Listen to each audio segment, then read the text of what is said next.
I'll never send, when all habitual dalliance will finally end. Then crustiness, my friend and foe, to oblivion you will go, belonging to tomorrow, belonging to tomorrow.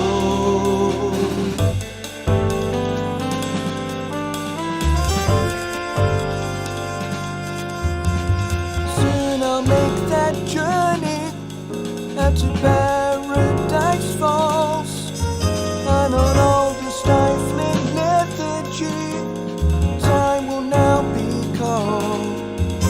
Then Crastilus, the snake-eyed schmo, take a hammer down, you will go, belonging to tomorrow, belonging to tomorrow.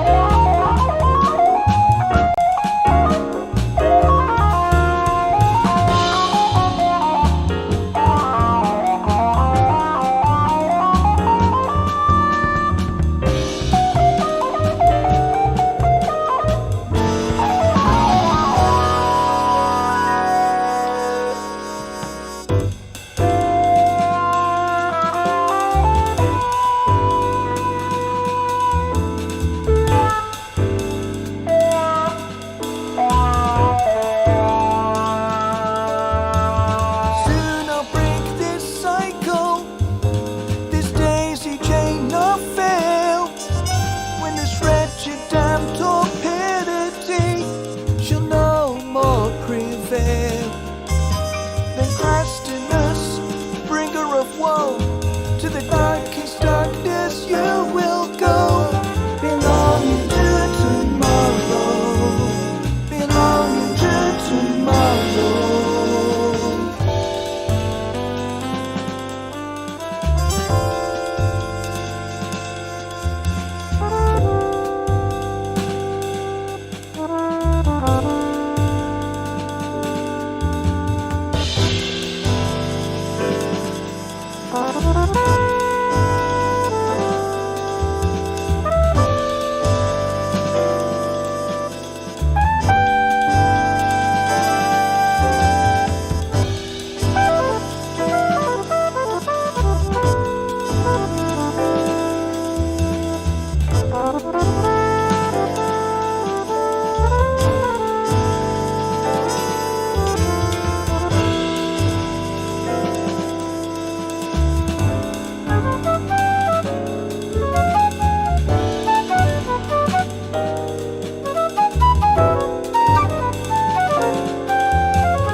Good evening, everybody. Welcome to the show.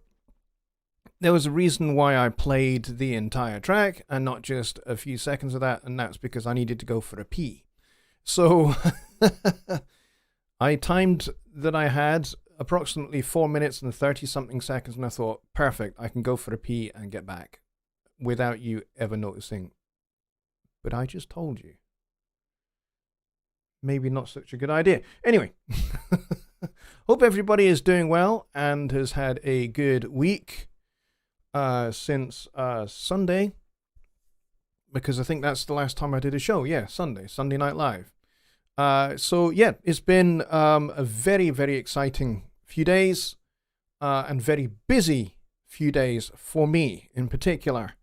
I'm sure it's been, you guys have been eagerly anticipating what we've been up to for the last several months, which is Studio One 5.2, which is finally here. I've known about this and been working on it for the better part of 2 or 3 months. Yeah, 3 months. 3 months.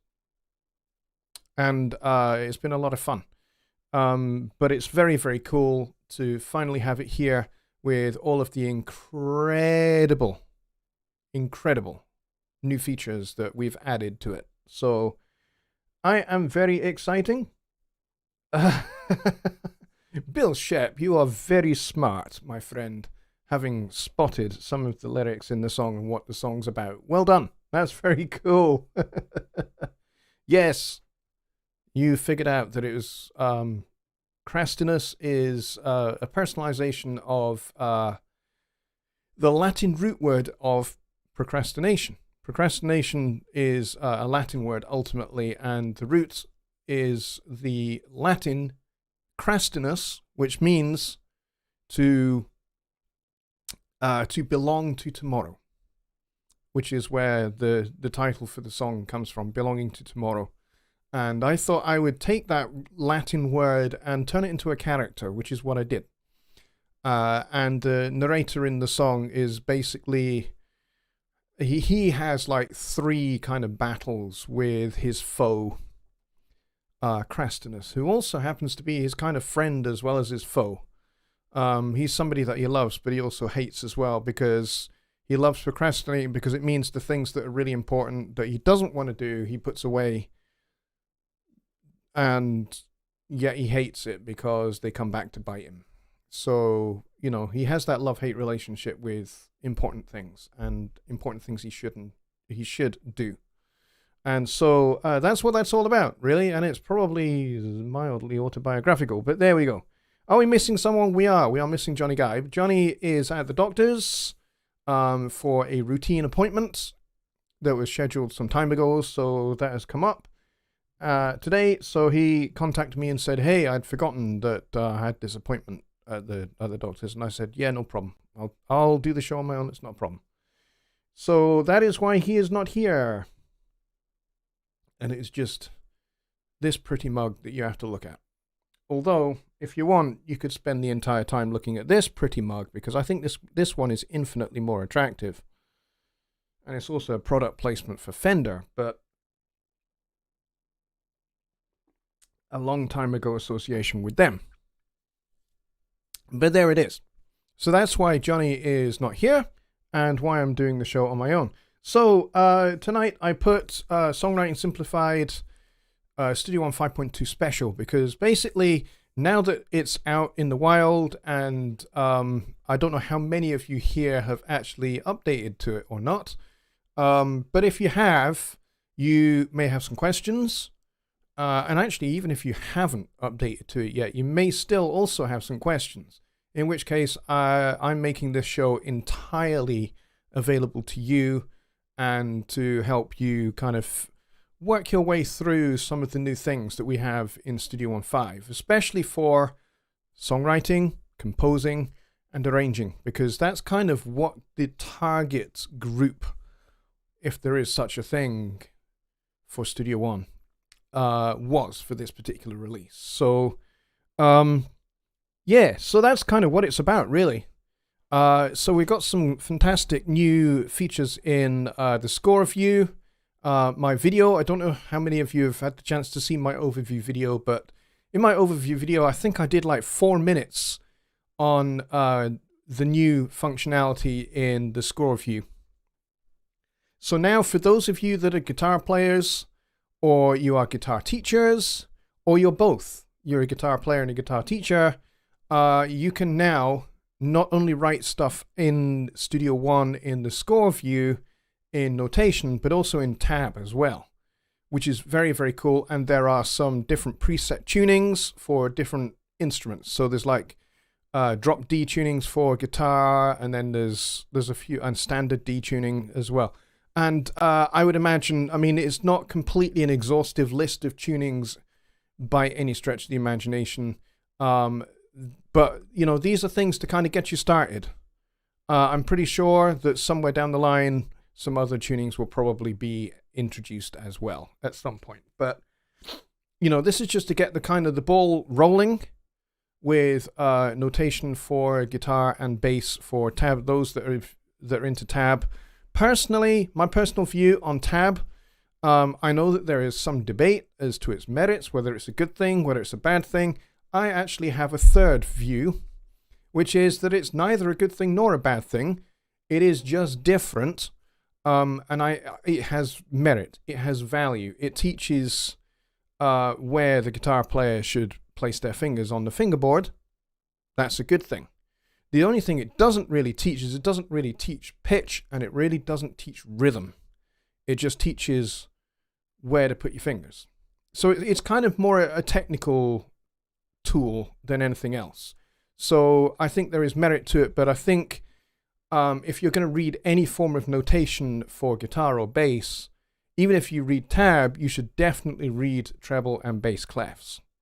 You should definitely learn to read those because they make you a lot more valuable as a player, as a musician, and they also make you just a little bit more well-rounded as a musician, in my opinion. I did not take to reading music until quite late on. In fact, just before I started my music degree at university, I basically spent my entire summer vacation the year before I started my degree teaching myself to read music because I knew I was going to have to do it at university and I was going to have to do it to a very high level. So I basically went from scratch, not really being able to read music, to being able to read at a very high level. And in about 3 months. So I don't recommend that by any stretch, by the way. So there you go. So you know the rules by now. If you have a question, please type at Jonny Lipsham Studios before it, and that way my name appears gloriously in red, and I can pick out your questions from the chat, from amongst you guys just talking amongst yourselves. I'm absolutely fine with you guys talking amongst yourselves in the chat. I think it's a great thing because it enriches this community if you guys are getting to know each other better. And I also get to know you guys better because I get to see you guys interacting together. So, yeah, if you have a question, please do stick the question with at Jonny Lipsham Studios first. That'd be very cool. And I still have my notifications on. I'm a naughty boy. Let me go and deal with that before it annoys everybody. Let's see. Let me just take care of this. I should have done this before the show started. There we go. Okay, those notification sounds should not bother us anymore. But I think my neighbor was trying to message me. What do you say?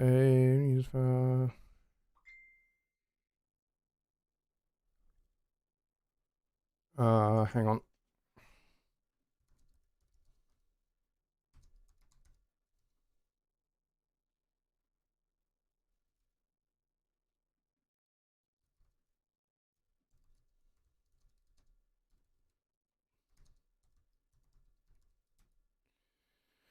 Okay, carrying on. Sorry about that.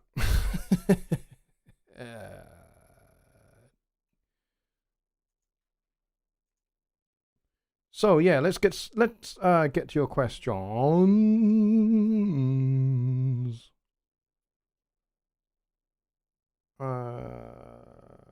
In fact, let's go up to the top of the chat and see who was first in the door. Thomas was first in the door.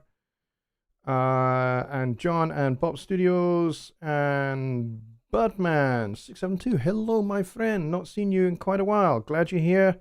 Louis over at Alps Media is here. Awesome. John Edgar, Music to Motion. Kevin's Guitar Stories is here as well. Awesome. Edgar Price. Tony Stringert. It was nice talking to you in chat earlier, by the way. Dwayne is here as well. He says, mind if I have dinner and watch the show? Yeah, no problem. Absolutely. You guys can, do what you need to do as well.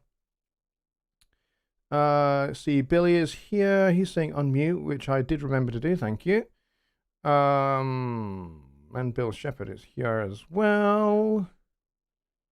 And who else do we have? Billy Morgan is here. He says, cool track. Thank you very much. Vital Caron, hello mate, good to see you. Starlight G Recording says, hi Jonny. Starlight, good to see you. I think this may be your first show. So welcome. This is normally Songwriting Simplified, which I normally do with Jonny Gibe over on his channel, which is Home Studio Trainer.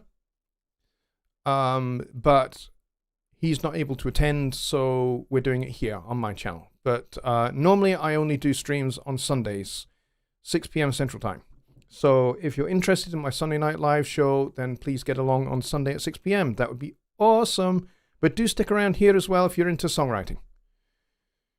Let's see. It's Wednesday and the boys are back down. Yeah, yeah, it is. But it's just me. Sorry about that.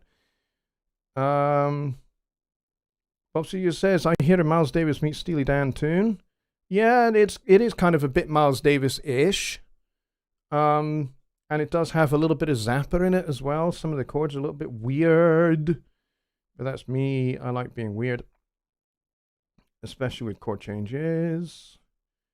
Okay. We got some questions. So, Bill says, you played the entire track because you're procrastinating. Yes, I did. John says, okay, I bought the year-long subscription today. You convinced me. We shall see. John, congratulations. Welcome to Persona Sphere. You will love it, I reckon. You will love it. And like you said, you bought yourself a year, so you got like a whole year to love it. And the cool thing is, whatever updates for either Notion or Studio One come during your 12-month membership will all just be added to your account. And any new sound sets, and we tend to add maybe something every month or so. You'll get those as well, just added into your account. So I think in February we did Heartsick, which had a whole bunch of kind of romantic sounds and loops and kits and stuff like that. And you can they are just in your account. You can just go and download those. And the sound sets you'll find in Presence and the kits you'll find in Impact and stuff like that. Once you've downloaded and installed them. So pretty much there's something there for every month. And of course there's Gregor and Joe's masterclasses that they're doing, and Marcus Huskins does some masterclasses. Lucas Rosiska, I think, is going to be doing some as well, but I will check with him. But I'm fairly confident he's going to be doing something as well. Lucas is a good friend of mine. He's also a fellow jazz piano player. He's a great bloke.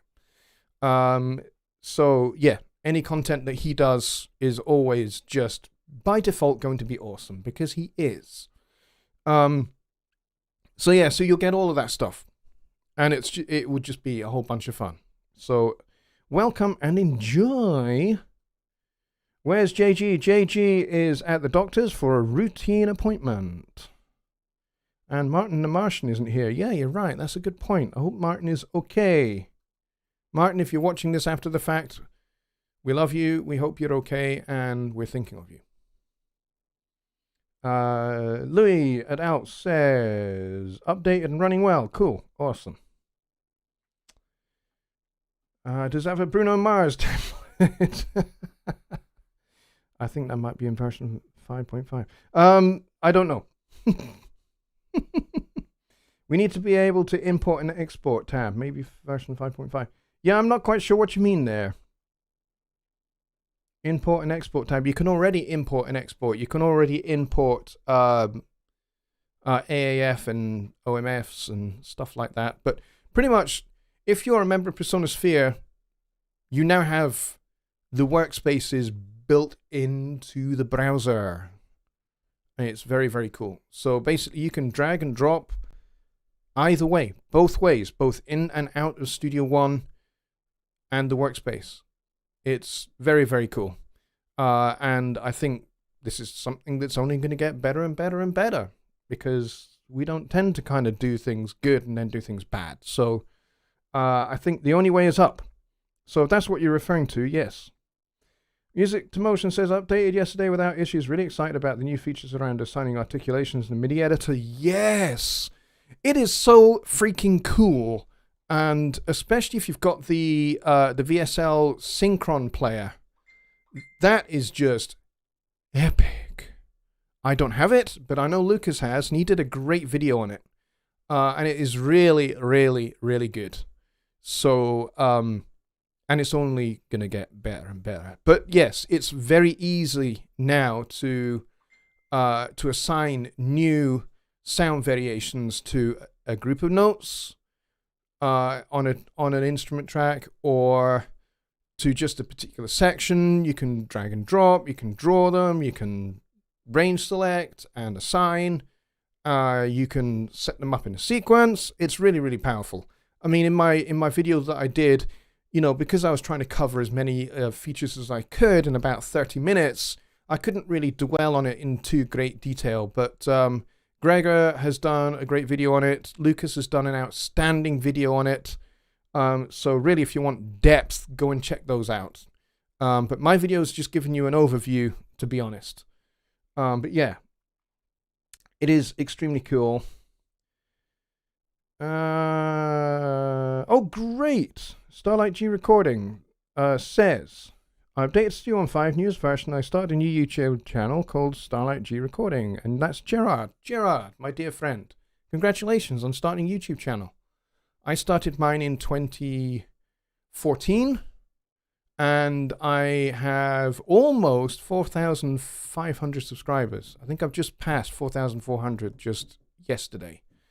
Yeah, it can get very addictive. But to really get traction, you have to make a lot of content. Certainly at first, you have to make a lot of content, a lot of videos.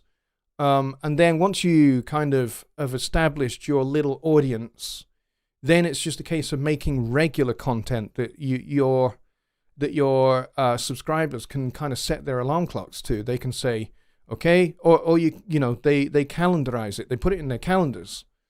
And they just know that, you know, in my case, hey, Jonny Lipsham does his live stream on Sundays at 6 p.m. Central Time every week. So that's what I do, and people set their clocks by it, and it works. It means I get the same crowd every week. It means I know I'm going to get a certain number of views, and I'm also going to get a certain number of after show views as well. Plus also, you know, whilst we've been going through this whole coronavirus pandemic, I've not been able to put out as many tutorial videos as I would like.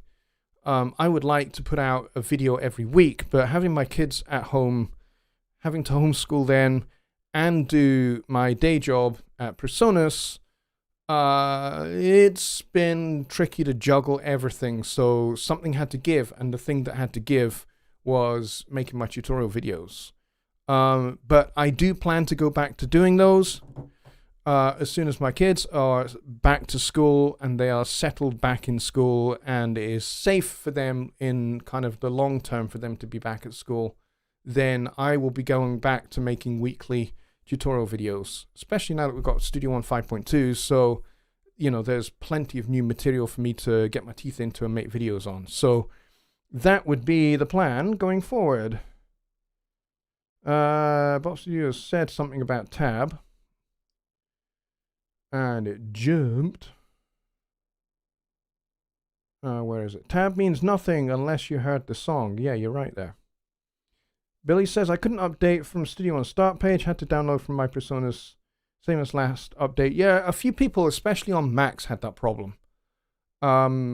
We don't think it's a problem with the update manager from inside Studio One, but we do think that it might be browser related, or it might be something to do with how our servers interact with your network. We're not really 100% sure, to be really honest, but certainly my experience, the most reliable and sure way to get your update is to do it from your My Presonus account.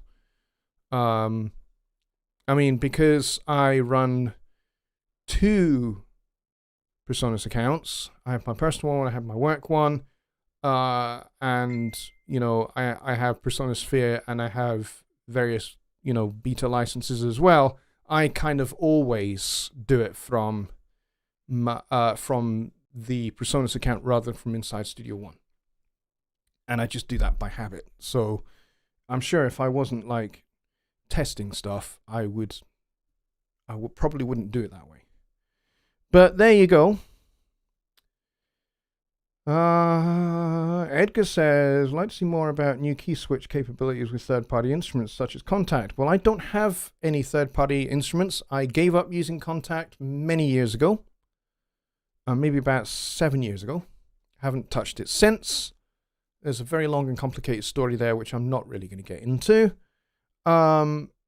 So yeah, I'm not really the person to get any content from on that. Lucas is your man for that, or Gregor is your man for that. Two of my very best German friends, to be sure. Pop Studio says, do I need to spit my gum out? The bin is over there. Bill says, my favorite new feature, the new clip version. I love that you can audio bend without bouncing, especially when copying vocal cords. Yep, the new clip version feature is really, really cool. It makes kind of it takes that whole kind of non-destructive editing thing in Studio One. I think it takes that to the next level of being able to do that. Because it means you now can just create two completely independent versions of exactly the same thing. And, you know, you can kind of do different things with the two different versions. It means you can just be even more creative and even more flexible with your editing than you could previously be. So I really like it too. Let's see. It says on my end that I'm online. Yeah, it may well say that you're online, and your system may well say you're absolutely 100% connected to the internet, and there are no issues. We don't at this point quite know what it is, but I'm sure one of the guys at PSL will have a eureka moment and a glorious revelation, and they'll sort it out.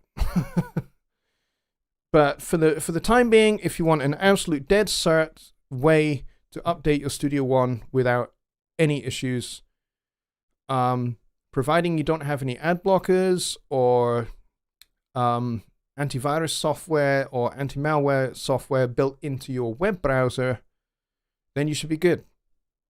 Turn all those things off first, and then go get the download from your MyPersonas or your sphere.personas.com accounts.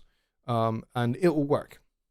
It has for me every single time for the last 6 or 7 years. So that would be my recommendation. So Gerard at Starlight G Recording says, I started notation when I was 10 years old, and I read bass clef and treble clef and tenor clef, and you play bass guitar and double bass and piano. Cool. You and I have a lot in common. I'm a piano player. I'm a bass player, and I used to play upright bass. In fact, when I started bass playing, I actually started on upright, and then I got absolutely sick to death of carrying that damn thing around. As much as I loved the sound of it, I got totally fed up with having to lug that thing around from gig to gig. So it lives at my parents' place. It's in my dad's studio. Although he doesn't really play it, but it's there. And I have my fretless 1962 Fender Jazz bass instead. And I love the sound of that thing. I mean, to me, it's the perfect solution for an upright bass player because it's portable and it sounds fantastic. And there's such a lot of sustain. And the cool thing is with the jazz pickups on that thing is you can get it to snarl, you can get it to growl and bark a little bit that you don't really get on an upright bass. So although you don't get that kind of smack against the fingerboard that you get with an upright bass, quite so much, unless you deliberately are thumbing the thing, which I haven't really done too much of. Let's see. Are the stems for that intro available for a remix? Are the stems belonging to tomorrow? They are not currently available, but they may be in the very foreseeable future. Especially if you happen to be associated with Dave Vignola. If you happen to be associated with him and mixingmadeeasy.net, you may see them. In the foreseeable future as stems that you can download and mix. But we'll have to see. Do you know when the new Studio One Remote 1.6 will be available? I am not able to answer that question because I would get fired if I did. But I can tell you it's going to be pretty soon. That's all I can really tell you. Let's see. Oh, chat just jumped again.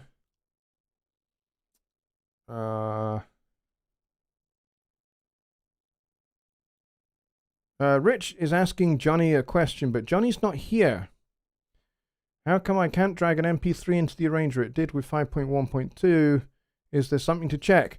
Rich, if you are running Studio One 5.2 in administrator mode, you won't be able to do that. You cannot drag any audio or anything else into Studio One from outside of it if you are running Studio One in administrator mode. If you're running it in administrator mode, you won't be able to do it. You'll need to turn that off.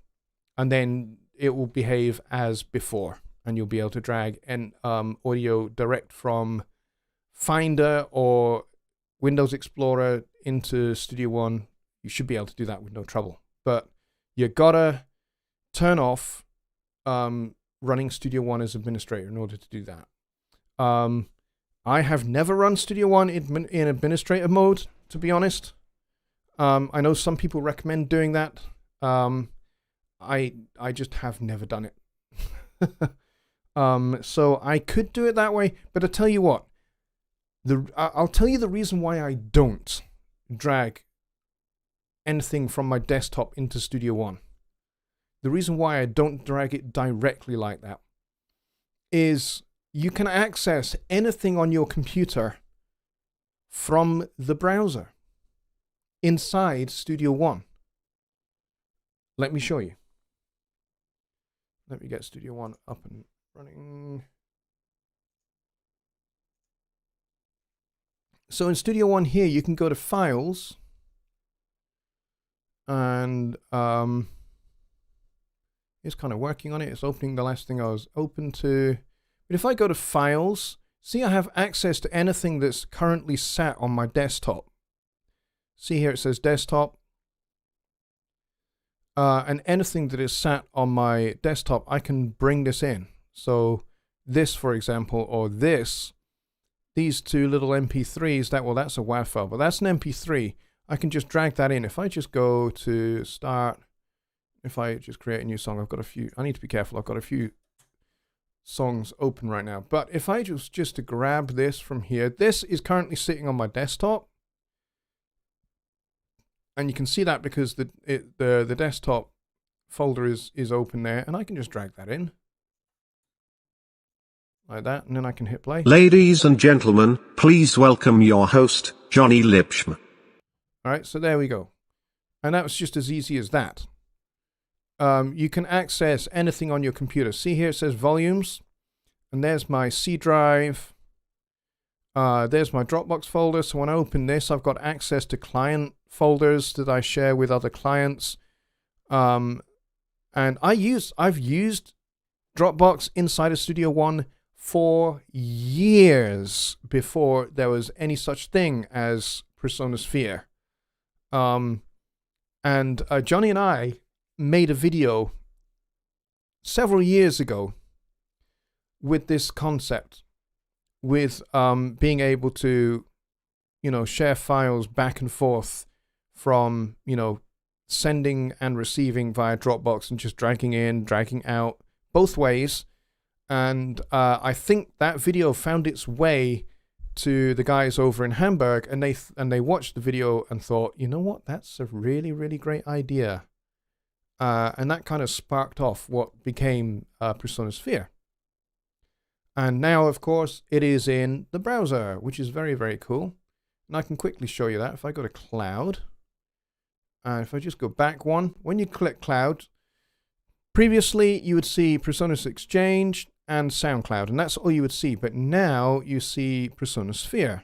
If you're a member of Personosphere, you will see this. If you're not a member of Personosphere, you're not going to see this button here. It just won't exist for you. But for me, it does. And it's very cool, so I can just double click this, and then that opens two sections, collaborations and workspaces. Collaborations is all of your workspaces in which you are involved as a collaborator. So anything that you are working with other people in, if I just double click this, and now all of the workspaces in which I am a collaborator are revealed. So I'm working with Lucas on this Friday Night Jam thing here. So, and then there's Johnny Gibe's workspace. Jonny and I use this to drop things back and forth for different show ideas. I'm working with Ken Moss and Mike Neighbor on a couple of things here. And then this is a Presonus testing place. And then that's Presonus software. And then there's like a few others here. And then this one here, this is one of mine. And then this is a song that I'm working on. I'm playing some fretless bass and Hammond organ on this song here, Treat You Right. And then I've got my own personal workspaces here.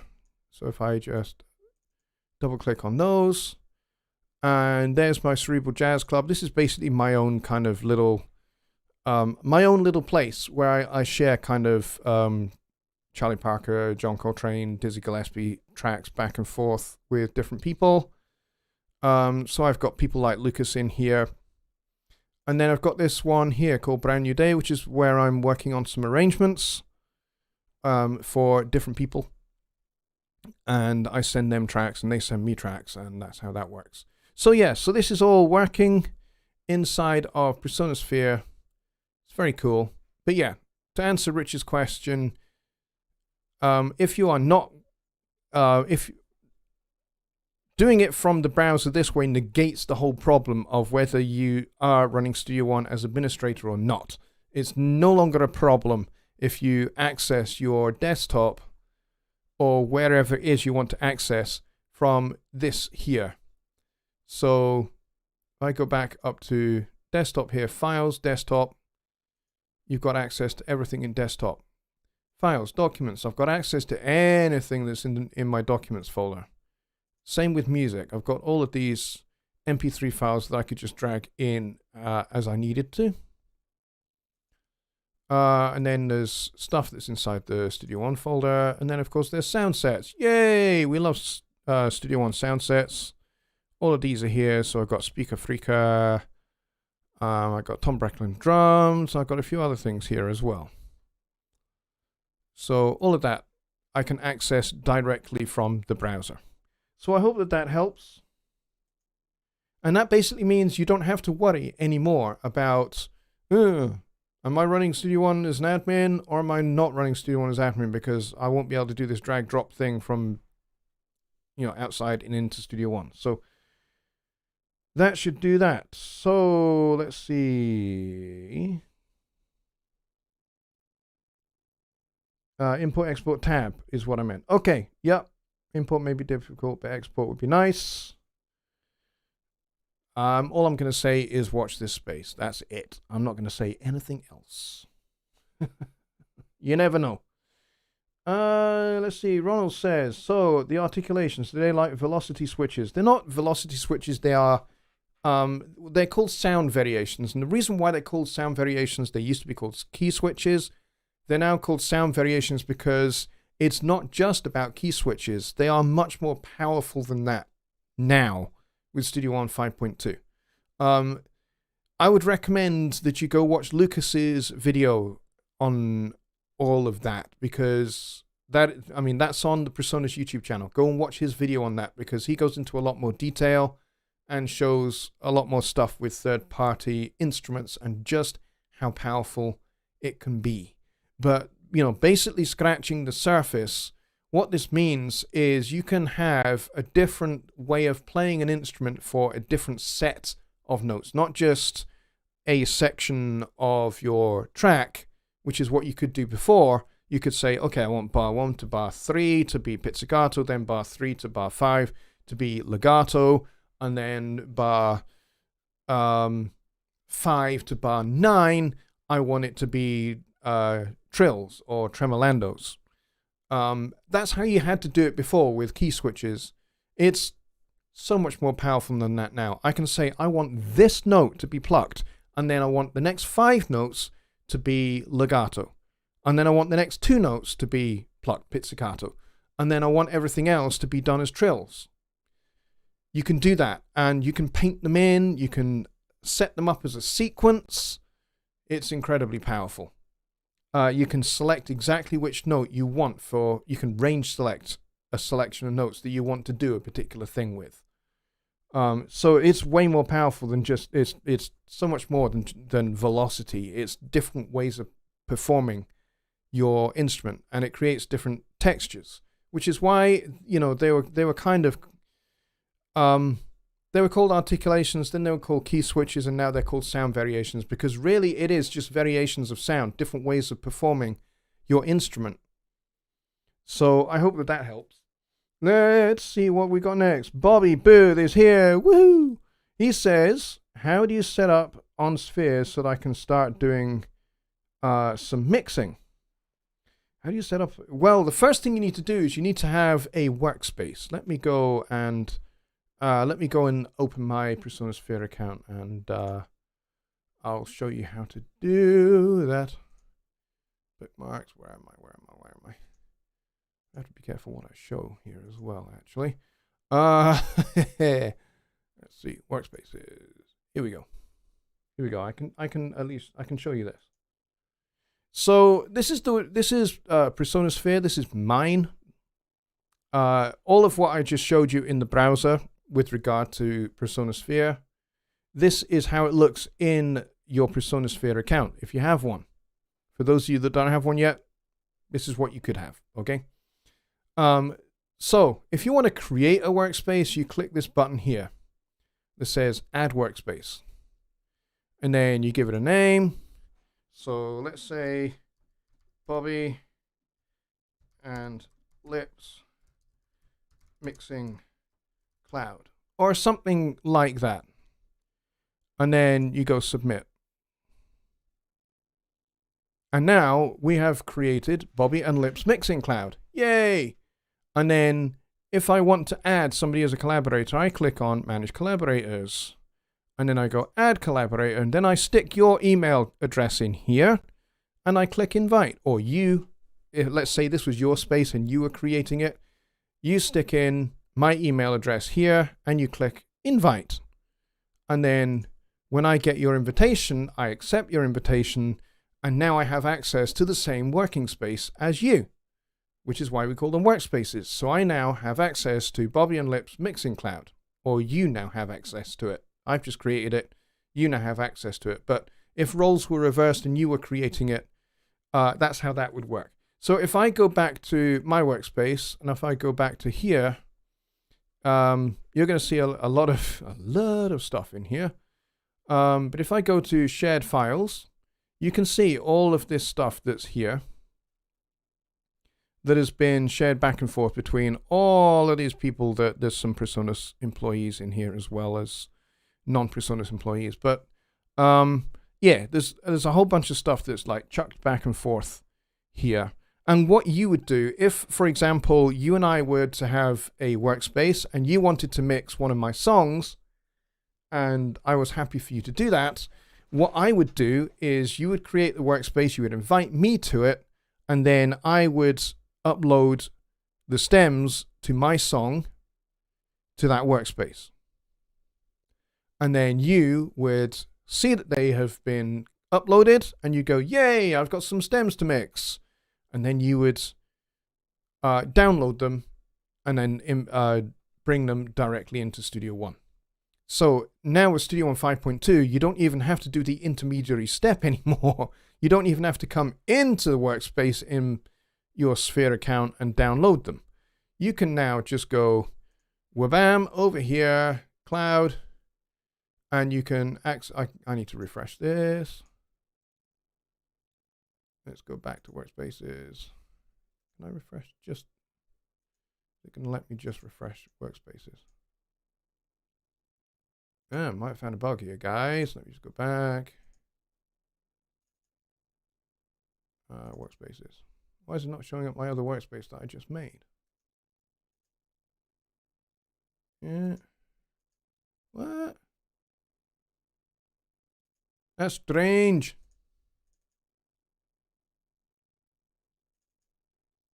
I just made that workspace and it's not showing it up. I don't know why it isn't. It keeps on going back to that folder. I don't know why. I'm not even clicking on it anymore. No, that's weird. Hello.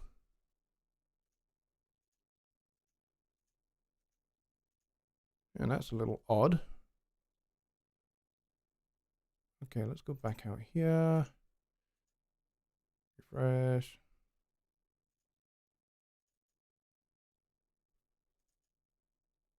Ah, there you go.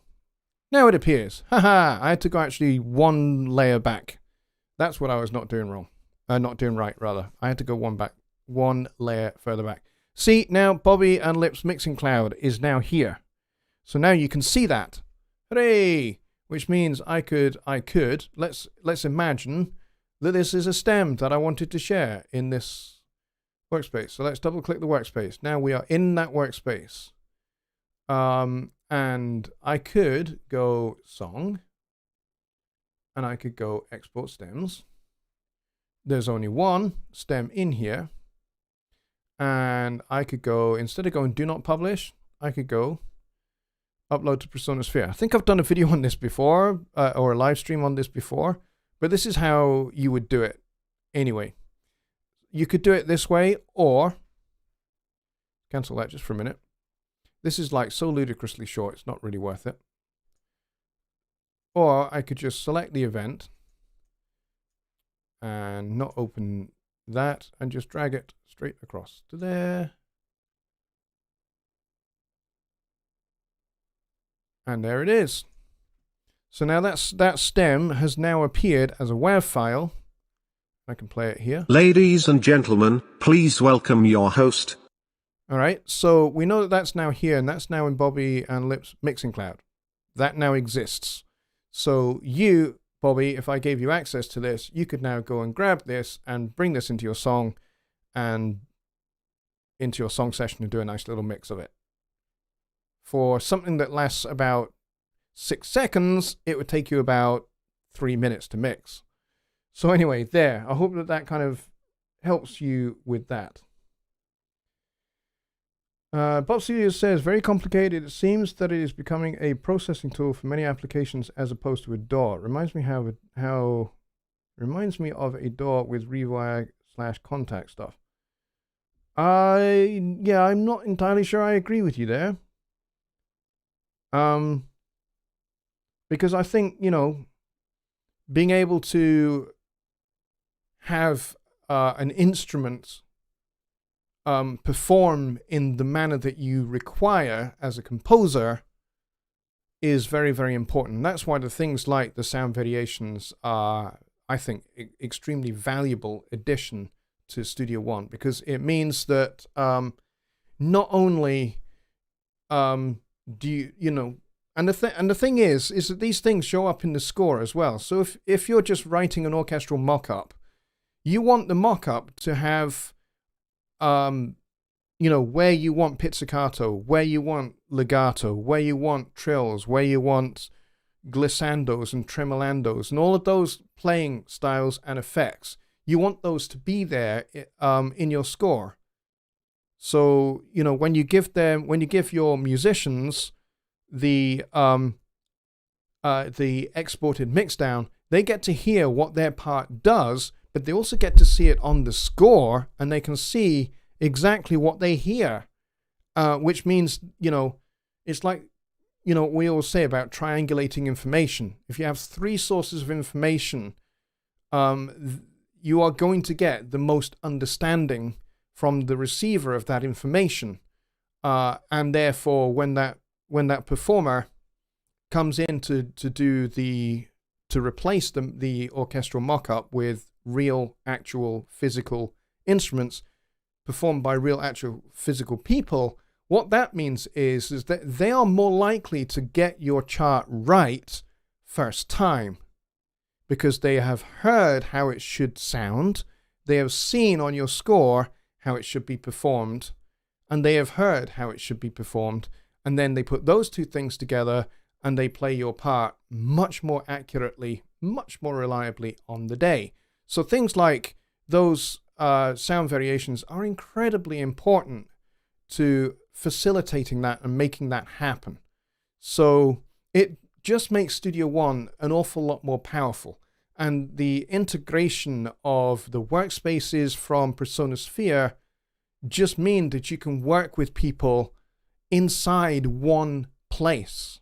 You can now work with your collaborators directly inside Studio One without ever having to leave it. You know, it's remarkable how powerful this is, and certainly the potential is gigantic for how I can work with other musicians. You know, now I think PersonaSphere and the integration with Studio One means that I'm much more likely to say to my clients for whom I do session work, let's create a workspace in... they don't have to have a membership of PersonaSphere to do it. All they need to do is create a free My Personas account. And then once they've created that free My Personas account, then I can invite them into a workspace that I create for us. And then I say, upload your mix, upload your score to that space. And then I can just download those, bring those into Studio One, play my bass part, play my piano part, do my vocal track, whatever it has to be. And then I just drag and drop it back into the workspace. And they go, great, thank you very much. The only thing that PersonaSphere at the moment doesn't do is payment. Because then they could just send the money to me via PersonaSphere. That would be very powerful. That way everything completely gets done inside Studio One. That would be awesome. But you never know. Let's see. For your information, Jonny Guive and I did a collab test with stems yesterday and it worked great. But when I look at Sphere, there's still spinning circles showing the files as being uploaded still. Yeah, sometimes it can take a little bit of time. And especially as, you know, there are lots and lots of people that have just become brand new members of PersonaSphere, and they're all kind of hitting the server at the same time. So yeah, it can have that effect. But yeah. Let's see. Botsu said, never had any happy moments with Contact, Rewire, Sample Tank. I gave those folks up years ago. Yeah, yeah, I'm not going to get into my Contact story. Botsu says, I'll update to 5.0 for $100. That's as far as I'll go. Okay. That's kind of up to you. How far you want to go. But to be honest, if you are not on Studio One 5 yet and you are wanting to update, you will automatically update to 5.2. If you purchase an upgrade from Studio One 4 to Studio One 5, you'll be on the latest version of Studio One 5, which is 5.2. You don't have to have Contact. You don't have to have Sample Tank. You don't have to have Tune Tracks. You don't have to have anything to do with Rewire. You don't have to have VSL. You don't have to have anything like that. I don't. And, you know, everything works just fine for me without those things. Just because they're there doesn't mean you necessarily have to have them. All right, let's go down. I think I'm at the bottom now. Oh, I thought I was. It jumped again. What have I missed? Let me go back and see if I can find where we were. Fretless is nice. Do you tune a hair low? No, I don't. But I can understand why you asked that. I make sure that my strings are tuned perfectly to the nearest cent, the nearest half cent. I make sure my strings are accurately tuned. The reason being is because I think it's very important to make sure that I play with correct intonation. And that means my fingers need to be right exactly on the line. Some fretless basses have lines painted on them. My one does, but some don't. I come from upright bass playing where there are no lines on the fingerboard. So I kind of know where I'm going. But it's helpful having the lines there nonetheless. It just means I make sure that the line bisects my finger. Exactly. And that means, the thing with fretless bass is it's completely unforgiving. If your intonation is just a tiny little bit sharp, a tiny little bit flat, you hear it. And, everybody else that has a reasonable sense of pitch also hears it. So, and it does mean that your left-hand technique sharpens up because it has to. But yeah, I can understand why you're asking if I tune a little bit low.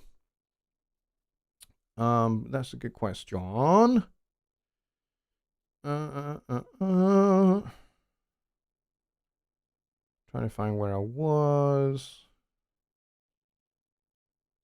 And you guys are already chucking about invitations to workspaces. That's cool. Gerard says, I started the same way too. Started on double bass when I was 12, then bass, and then played fretless 5-string. Yeah, 4 is enough for me. Let's see. Mine says it requires Windows 10. I have Windows 10 Pro. Billy, I'm not really sure what you're talking about.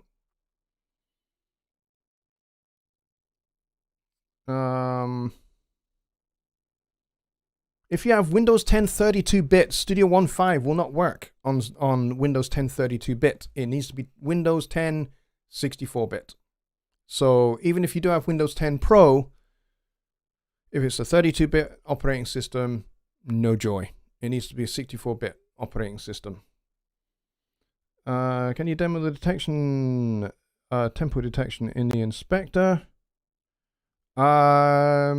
Yes, I can do that. Let me just go and open up one of the other songs. Let's see.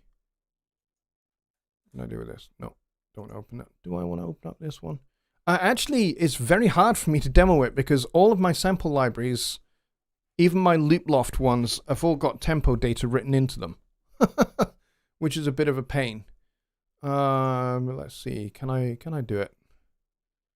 Can I do it? I don't know that I can. I'm going to have a look at this. Is this going to give me anything useful? Those have all got tempo data as well. Damn it! Yep, not going to work with those. Let's see. Let's go to files. Hang on, I need to expand this a bit. Files, loop loft. I think all of my loop loft libraries have tempo data written in them as well. Yeah, they do. They do. It's a little bit tricky. I'm gonna have to fudge it, but I can give you a little bit of an idea. Let's see. Let's go for loops here. What is 90? This will do. Let's go and get this into this song. We will solo this. You guys are not looking at Studio One. I know, don't worry. Right, here we go.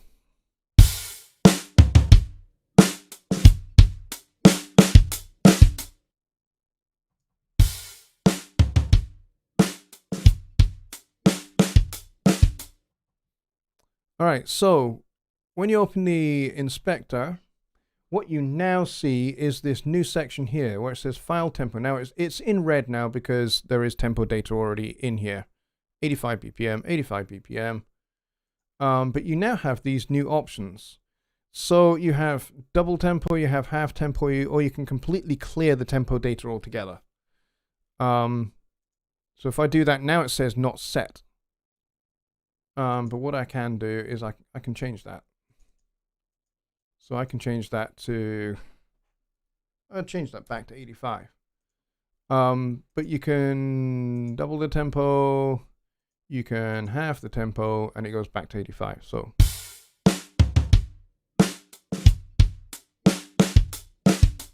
Or I can just go, you know what, let's double time it. And now everything is playing back at half the speed. But if I go back to half,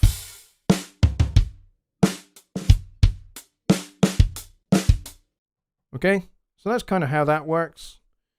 So if there is no tempo data, then it will say not set, and then you'll have options here that you can choose.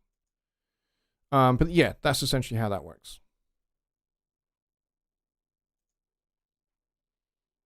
Let's see. Peter Brick says, "Jonny showing yesterday how to run Studio One 5.2 in administrative mode." Yeah, I know. He recommends it.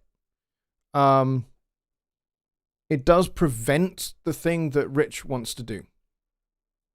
Administrative mode does have some benefits, but one of the drawbacks of it is it prevents the thing that Rich wanted to do, which is why in his case, he just needs to turn that off. To be honest, I am not running Studio One 5 in administrative mode. Jonny recommends it. I still haven't got to the bottom of why he recommends it, but he does recommend it. For me, I don't think it matters either way, to be honest, whether you do or whether you don't. It's just, I think it's a personal choice, really, if I'm honest. And we have a donation from Bob Studios for $10. I think that deserves an F major 7 fanfare.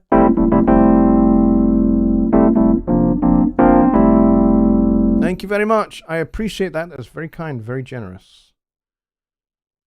Let's see.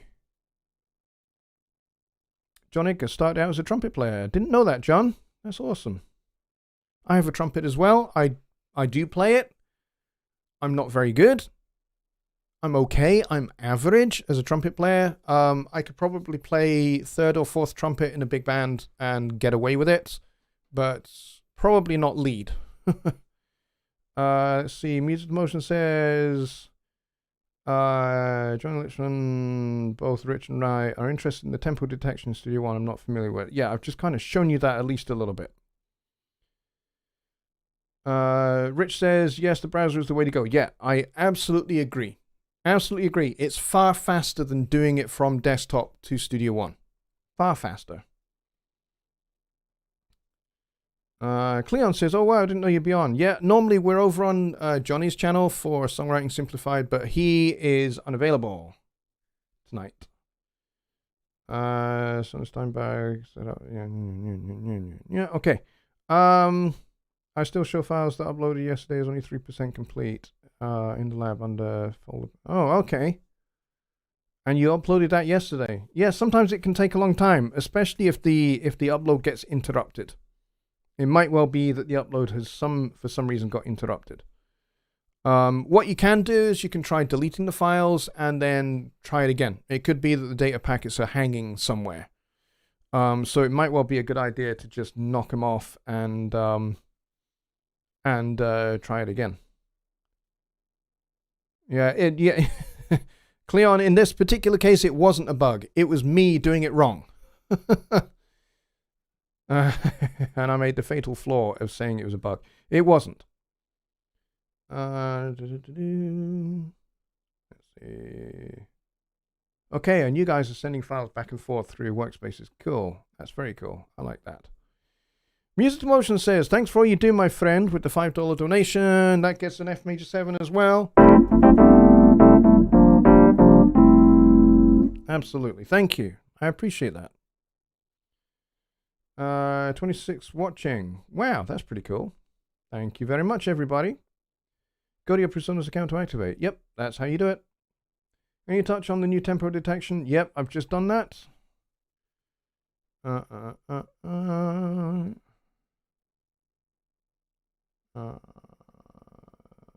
see, what else do we have? Well, it is tempo detection. It's just that I don't have any files that don't have any tempo data in them for it to detect. All of my samples from Looploft, they've already got tempo data involved in them. So, and I can't undo that, unfortunately. Let's see. Gerard says, when I record or play guitar, upright bass, or bass guitar, I make sure I'm in tune. And on my upright bass, I put stick on the dots on the side of the fingerboard so I play in tune. Yeah, I did that at first, I'll admit. Yeah, when I first started upright bass playing, I did exactly that. Until I started to get kind of... What I started to do, what worked for me playing upright was learning hand positions rather than where the individual fingers go. I learned a hand position, so first position, second position, third, fourth, fifth, sixth, and then round, kind of your hand kind of gets extended into seventh position when you're right almost at the bridge end of the instrument, and you can use your thumb on the strings at that point. But yeah, I just learned hand positions because, I needed to be able to, see a band conductor, or the other thing I wanted to do playing upright bass was I wanted to be in a position where I was next to the drummer, so I could basically have my one eye on the chart and the other eye on his foot on the kick drum, so I could make sure that I am right on top of his kick drum beat. If I drag my MP3 in, will it tell me the tempo it detects? That's what I'm after to find. Well, give it a try. Give it a try. If it has no data, if it has no tempo data written into it, drag it in and, have a play with it. You can also have a look in the manual as well to see what it's going to do. Let me see. Let me see if the manual's actually been updated for that yet. Let's see. I don't know what it's going to be under, by the way. I'm just going to have a quick look first. See if it's been updated. It might not have been updated yet. What often happens is the Studio One update goes out and then the manual gets updated after. But we'll have a look here. Transient detection editing. Is this going to be it? Marcus quantizing audio, Elastic Pro, phase coherent. No, that's not it. Loops, music loops.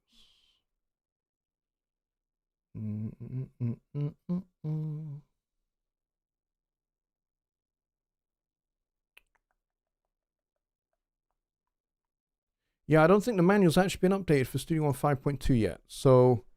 Or at least mine hasn't.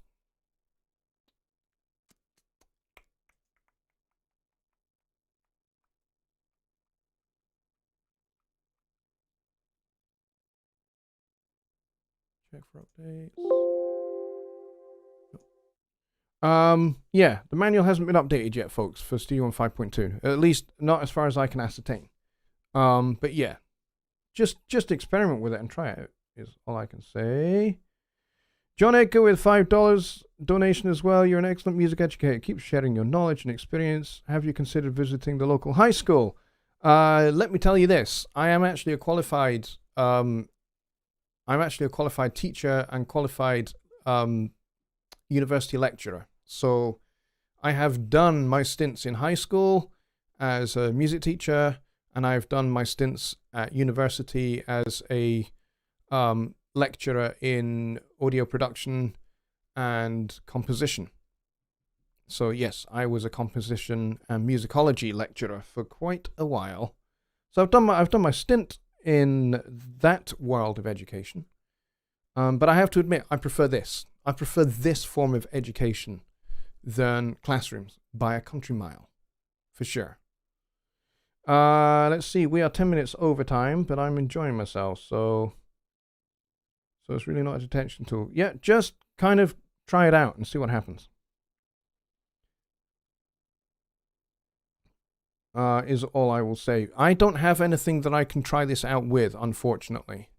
I don't have any samples that don't have any tempo in them. And I did that for a reason. I bought libraries that had tempo embedded already in them because, in previous versions, there was no easy way to detect the tempo of a sample. And really, I just basically wanted to have, time stretch set automatically, which is what I have got. I just, I by default, in Studio One, I always have tempo set to time stretch. So any audio that I bring, any samples like these loops here, any of these that I bring into this song are going to snap immediately to the tempo here because there is tempo data written into the file. And I did that for that very reason, because it until now has been a bit of a pain in the butt to detect tempo when you have something that has no file, no sample tempo written into it. So yeah, that's why I did that. Tempo detection would be a good show to do. Yep. If anybody has any samples that have no tempo data written to them whatsoever, please send them to me. You can email them to me. You can Dropbox them to me, whatever. I'll take all and any, and I will bring them into Studio One and show you how it works. But I can't, unfortunately, currently really show how this works, because all of mine, as you can see, they have all got tempo data written to them. As I say, it was deliberate. It was a deliberate decision of mine because of previous versions of Studio One. So there you go. You missed my question above, said John. No, I thought I answered your question about education. Is there another question that I missed before that one? Not that I'm seeing. Jay Silverberg is here, though. He's brand new. He says, do I need these new and great programs? I write rock and roll, guitar, bass, drums, keys, and vocals. Nothing more than that. All of this will help you. Trust me. Do you need the notation stuff? Well, if you're if you are recording a band, or you're recording musicians that read charts, then yes, the score stuff and the score printing stuff is going to be very helpful, especially if it's your own material and you're writing for a bunch of musicians and you want them to be able to record seamlessly exactly what your song is. Then yeah, the score stuff will be very handy, especially with guitars and the tab stuff now. You know, let's say you've got a very specific phrase that you want the bass and guitar to play together in unison. You could spend 30 or 40 minutes sat with a guitar, with your guitar player and your bass player, and say, okay, so the first bit goes like this, and then they try and figure that bit out. Okay, and you guys got that? Okay, let's try the second bit. It's up here.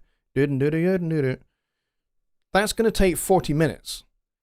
But if you can just present them with a score that you can print, you know, like if I went over here and if I double click this, I said I didn't want that to open at all. You know, if I double click this event here, we know that this is a bass. It's written out in bass clef, although I could just go, let's see, guitars and basses, electric bass. And now you can see I've got the bass notation here, and I've got the tab underneath. So if I was just to solo this,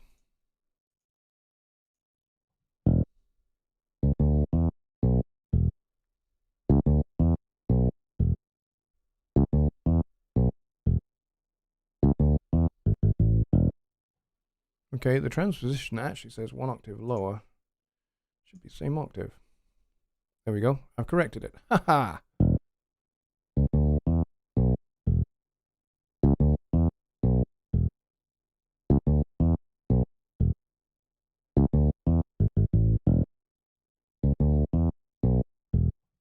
All right, so, you know, you've got everything you need here. So if your bass player reads notation, they'll do fine.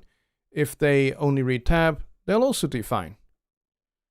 Because the tab numbers are written underneath. So, and the cool thing is, they don't have to look at the screen. You can print this. There's a print button here. So, Jay, that will all be really, really handy. And you know what else will be handy? Is being able to do the same with drums.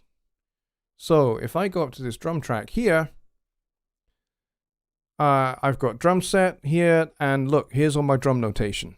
So if your drummer reads notation and you want them to play a specific drum fill, you can tap this in on your keyboard, your controller, your Atom SQ, your Atom, whatever you have, tap in that drum fill, quantize the thing, and then you can print this out here and say, here you go, drummer.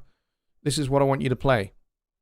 And so, all of that will work. I mean, you can work by ear. You don't have to have notation. But, some of this stuff is going to be very, very useful. And reading music, to be honest, is incredibly useful. Okay, let's go and see. You guys are asking loads of questions.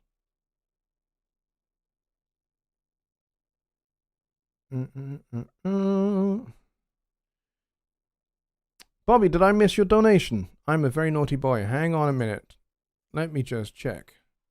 Did I miss your donation? Your activity? Yes, I did. I did miss your donation. Naughty me. You get an F major 7 as well. But you get this kind of in a little bit more of a kind of smooth jazz kind of version.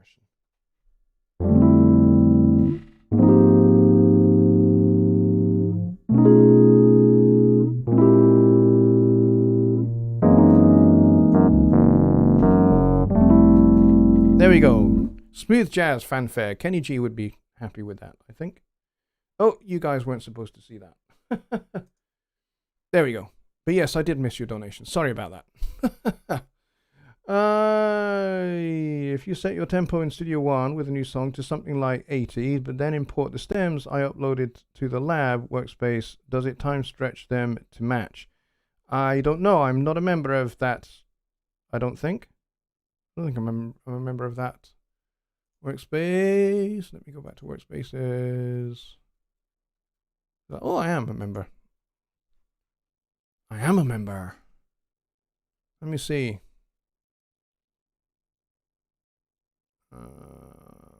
Okay. I have the spinning bars. I don't have anything coming in the workspace. Let me go to shared files.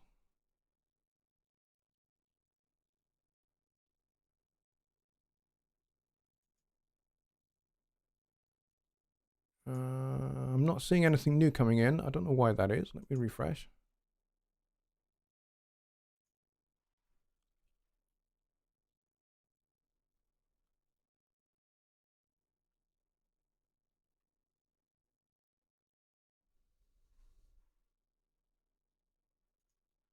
Okay, why is this not showing up? Okay, yeah, I don't know what's going on here, but for some reason...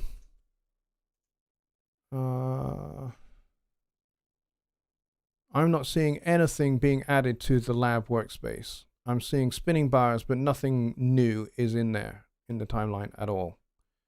Don't know why that is. So unfortunately, I can't test that, and we're actually over time anyway. Let me go to this. I don't see any folders. I don't see anything new.